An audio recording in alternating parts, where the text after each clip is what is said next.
বন্ধুরা, আপনারা যদি আপনাদের চুলগুলোকে দ্রুত লম্বা এবং ঘন করতে চান, কালো করতে চান, তাহলে আজকের ভিডিওটি আপনাদের জন্য। আমি আপনাদের সাথে নতুন আরেকটি হেয়ার রেমেডি শেয়ার করছি। Welcome back to my channel. বন্ধুরা, আজকে আমি আপনাদের সাথে যে হেয়ার রেমেডি তৈরি করে দেখাবো, তার জন্য লাগবে এখানে মেথি। আমি এখানে 2 চামচ মেথি নিয়েছি। মেথির উপকারিতা আমরা সবাই জানি। এবার আমি এখানে দিয়ে দিচ্ছি কালো জিরা। এবার মেথি এবং কালো জিরা এই দুটি উপকরণ আমি গুঁড়ো করে নেব। বন্ধুরা, এই দুটি উপকরণ আমাদের চুলের জন্য ভীষণ উপকারী। আমাদের চুলের গোড়া শক্ত করে, চুল পড়া বন্ধ করে, স্কাল্পে নতুন চুল গজাতে সাহায্য করে এই মেথি এবং কালো জিরা। আমাদের স্কাল্পে অকালপক্কতা থাকে, সেটা দূর করতে সাহায্য করে, তেমনি স্কাল্পের খুশকি দূর করে, চুলের আগাফাটা দূর করে, রুক্ষতা দূর করে, চুলকে অনেক বেশি সিল্কি শাইনি করতে সাহায্য করে। আর দেখুন, এটাকে কিন্তু আমি একেবারে গুঁড়ো করে নেইনি, আধা ভাঙা অবস্থায় রেখেছি। আর এতে তেলটা ছেঁকে নিতে সুবিধা হবে। আর এটা দেখুন নারকেল তেল, আমি ঘরে এই তেল তৈরি করেছি। এই তেলটা দিয়ে আজকে আমি এই হেয়ার রেমেডি তৈরি করছি। এবার এখানে আমি দিয়ে দেব মেথি এবং কালো জিরার গুঁড়ো। তো এবার এর মধ্যে আমি আরও একটি উপকরণ দেবো, সেটা হচ্ছে কারি পাতা। বন্ধুরা, কারি পাতা আমাদের চুলের জন্য অত্যন্ত উপকারী উপাদান। কারি পাতা আমাদের চুলকে, সাদা পাকা চুলকে কালো করতে সাহায্য করে, চুল দ্রুত লম্বা করে এবং ঘন করতে সাহায্য করে এই কারি পাতা। এবার দেখুন, আমি এখানে দিয়ে দিচ্ছি অ্যালোভেরা জেল। অ্যালোভেরা জেল আমার কাছে এটা ফ্রিজে ছিল, যার কারণে কালারটা এরকম চেঞ্জ হয়ে গেছে।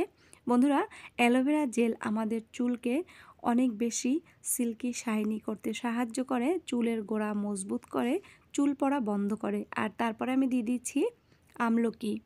একটি আমলকি এখানে আমি দিয়ে দিয়েছি, আর আমলকিটা শুকনো ছিল। এই আমলকি আমাদের চুল পড়া যেমন বন্ধ করতে সাহায্য করে, তেমনি আমাদের স্কাল্পে নতুন চুল গজাতে সাহায্য করে। তার সাথে সাথে আমাদের অকালে চুল পেকে যাওয়া কিন্তু কালো করতে সাহায্য করে আমলকি। আর দেখুন, আমি এখানে এবার দিয়ে দিচ্ছি কয়েকটি লবঙ্গ। বন্ধুরা, লবঙ্গ আমাদের চুল পড়া যেমন বন্ধ করে, তেমনি চুল দ্রুত লম্বা, ঘন এবং কালো করতেও সাহায্য করে লবঙ্গ। তেলটা ফুটে উঠেছে, এবার আমি এখানে দিয়ে দেব পেঁয়াজ। এই পেঁয়াজে রয়েছে প্রচুর পরিমাণে সালফার, যেটা আমাদের চুল পড়া বন্ধ করে, স্কাল্পে নতুন চুল গজাতে সাহায্য করে এবং আমাদের স্কাল্পের খুশকি দূর করতে সাহায্য করে। যদি কারো স্কাল্পে উকুন থাকে, সেটাও দূর করতে সাহায্য করবে এই পেঁয়াজের রস।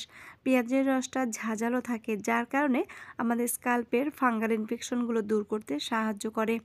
তো দেখুন, এবার আমি সকল উপকরণগুলো ভালোভাবে মিশিয়ে নিচ্ছি। আর এটা ভালোভাবে, একদম চুলার আঁচটা থাকবে খুবই অল্প, আর লো ফ্লেমে এটাকে ভালোভাবে ফুটিয়ে নিতে হবে যতক্ষণ না পেঁয়াজের কালারটা চেঞ্জ হয়ে যাবে আর সব কিছুর উপকরণগুলো থেকে যে উপকারিতা রয়েছে সেটা এই তেলের মধ্যে চলে আসবে। ততক্ষণ পর্যন্ত এটাকে ফুটিয়ে নিতে হবে। তো দেখুন, আমার এই তেলটা রেডি হয়ে গেছে, এবার আমি ছেঁকে নিচ্ছি। বন্ধুরা, এই তেলটা কিন্তু অত্যন্ত পাওয়ারফুল একটি তেলে পরিণত হয়েছে। রাতে ঘুমোতে যাওয়ার আগে আপনারা 1 ফোঁটা লাগিয়ে নিন এই তেল। দেখবেন আপনাদের চুল অনেক বেশি দ্রুত লম্বা, ঘন এবং কালো করতে সাহায্য করবে। চুল পড়া বন্ধ করবে, স্কাল্পে নতুন চুল গজাতে সাহায্য করবে। আর এটা আমি আমার মেয়ের চুলে এবার অ্যাপ্লাই করে দিচ্ছি। ঠান্ডা করার পরে এটা আপনারা যেভাবে তেল ইউজ করেন, ঠিক সেভাবেই এই তেলটাও ইউজ করবেন। আঙুলের মাথায় নিয়ে এটা স্কাল্পে ভালোভাবে হালকা হাতে মাসাজ করতে হবে। তাতে আপনার স্কাল্পের ব্লাড সার্কুলেশন বাড়বে, চুল পড়া বন্ধ হবে এবং আপনার স্কাল্পে নতুন চুল গজাতে সাহায্য করবে। এটা আপনারা স্নানের আগে অথবা রাতে ঘুমোতে যাওয়ার আগেও অ্যাপ্লাই করতে পারেন। এই তেলটা আপনি যদি কন্টিনিউ ইউজ করতে পারেন, তাহলে আপনার চুল পড়া বন্ধ হবে, স্কাল্পে নতুন চুল গজাবে। তার সাথে সাথে আপনার চুলের আগাফাটা দূর করবে, আপনার চুলের রুক্ষতা দূর করে চুল দ্রুত লম্বা, ঘন এবং কালো করতে সাহায্য করবে। তো বন্ধুরা, দেখুন আমি কিভাবে আমার মেয়ের চুলে অ্যাপ্লাই করে দিচ্ছি। এইভাবে আপনারাও অ্যাপ্লাই করবেন আপনাদের স্কাল্পে, যাতে আপনার চুলের গোড়ায় এই তেলটা ভালোভাবে প্রবেশ করে এবং ভালোভাবে কাজ করতে পারে। তো দেখুন, তার পরের দিন শ্যাম্পু করার পরে ওর চুলটা কতটা সুন্দর হয়েছে।